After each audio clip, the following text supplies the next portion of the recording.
Mincha is 7:30. That's an announcement that we're in the synagogue, or 6 o'clock. Mincha service. There is 3 services a day. Morning service, afternoon service, evening service. The morning service is called shacharit in Hebrew. Shacharit comes from the word shachar, morning. The night service, the evening service, is called ma'ariv or arvit. Both of them mean the same thing, erev. Erev means evening. The afternoon service is called mincha. What is mincha? Mincha is a strange word that some commentaries want to say that mincha comes from the word menucha. Menucha means rest. Afternoon rest. It's time for a rest, it's time for prayers. But there is much more to it.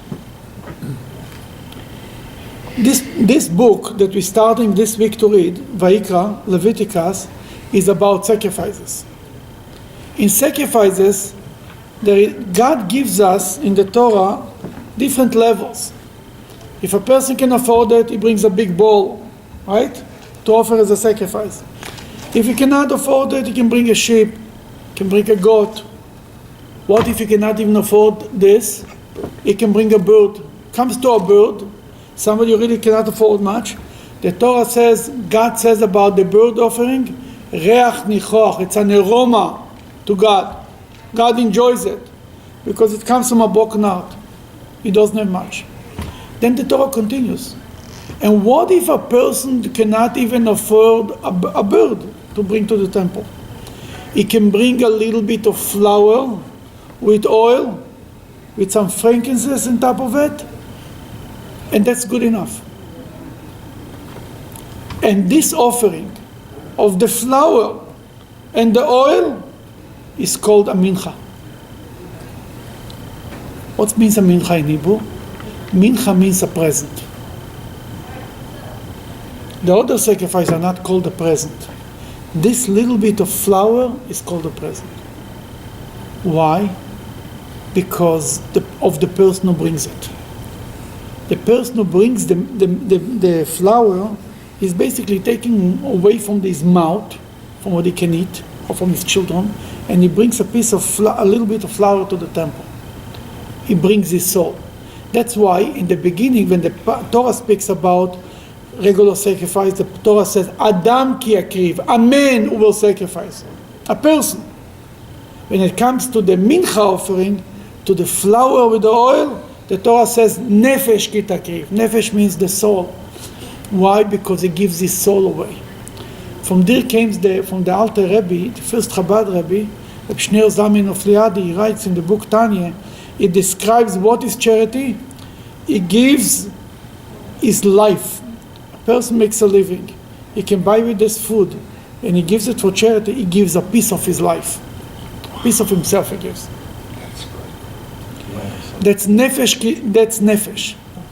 And the Talmud brings a story that once a Kohen, a woman came with a little bit of flour and oil, she brought it to the temple. And the Kohen took it, but he thought to himself, this is a sacrifice. This is something. And at night in his dream, they told him, you are putting down this sacrifice. This is more loved by God than anything. There is a story about a Jewish king. I think it was Agrippas, Agrippa, right? Agrippa. On the day of he became a king, he called the high priest and he told them, this day, maybe tomorrow, I want to reserve the altar only for my sacrifices. I want to thank God. I will offer 1,000 sacrifices. Nobody else should be allowed to offer sacrifices. The day passed, he offered all the sacrifices. At night he saw in the dream that some poor man offered a bird, and this little bird, this dove, whatever he offered, was more loved by God than his 1,000 sacrifices. In the morning he was all upset. Means somebody else offered a sacrifice. He called the high priest and said, I gave you an order, I'm the king here, what's going on here? I told you nobody should be offering the sacrifices. He told them, I'll tell you the story, I had to admit. There is a Jew who comes every day to the temple, poor man, he catches two birds, one for his family, and the other one to bring to the temple, in the altar. He showed up yesterday, he says, I'm doing it every day, I'll die if you don't give it to me. But he felt bad for him. He offered the little bird. Then he told them, that's what he showed them in heaven, that this bird was more loved, more appreciated than his 1,000 sacrifices. What does this mean? Then Mincha, a present, is not how big it is, it's what the situation. The same thing is about services. Morning services are in the morning, before you go to work. You're relaxed, you have your time, your family doesn't bother you, it's quiet, you can daven. Evening service, you come back from work. It's already after the day, and again you have more time, you relax, you can pray, you can concentrate. The hardest service of the day is Mincha, the afternoon service, especially in the winter. You have to stop in the middle of the day.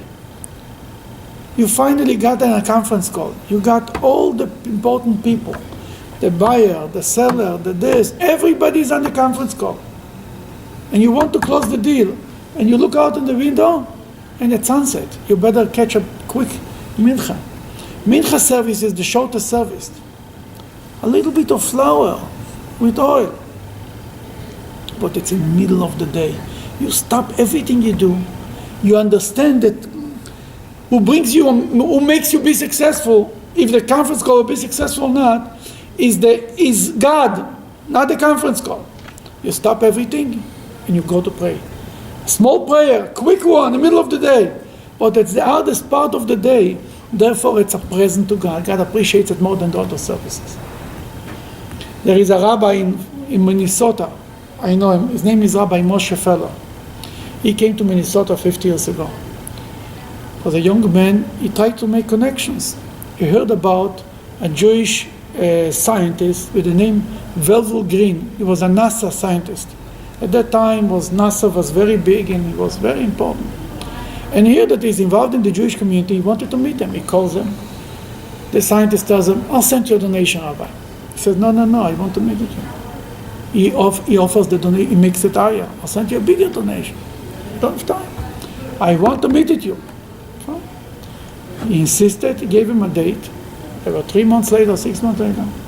Finally, he comes to the meeting. They start talking. Suddenly, without any advance notice, the guy stands up, pulls out a string from his pocket, wraps around his suit, and stands on the side, starts praying. Now this professor was in synagogue on Yom Kippur, Rosh Hashanah. In the middle of the day, the guy is turning his office into a synagogue. He didn't know what to do. He didn't know, is he allowed to stand up? Is he allowed to talk on the phone? Is he violating something? He didn't know what is it. He was dumbfounded. He didn't know what it is. He was paralyzed. And after a few minutes, he started to get angry. What a chutzpah. I give him my time, and he comes here and starts playing. He finished the service.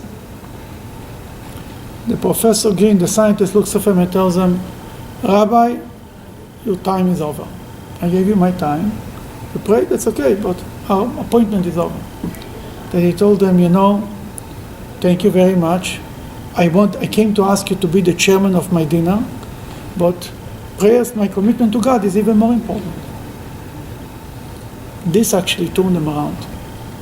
That was the beginning of a long journey of this scientist becoming a Hasidic Jew eventually. When he saw that there is something more important than financial gain, than plans, than this, there is a commitment to something higher than all of this. That turned him around. Many years later, the Rebbe told the story at a big gathering at a Farbrengen. I think in 1988, I was there when the Rebbe told the story. The Rebbe obviously never mention name, but anybody knew who he's talking about. He said that this man's commitment and standing strong and tall about his Jewish commitment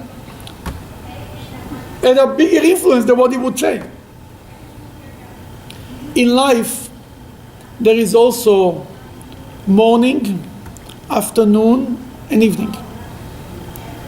A young child, it's morning.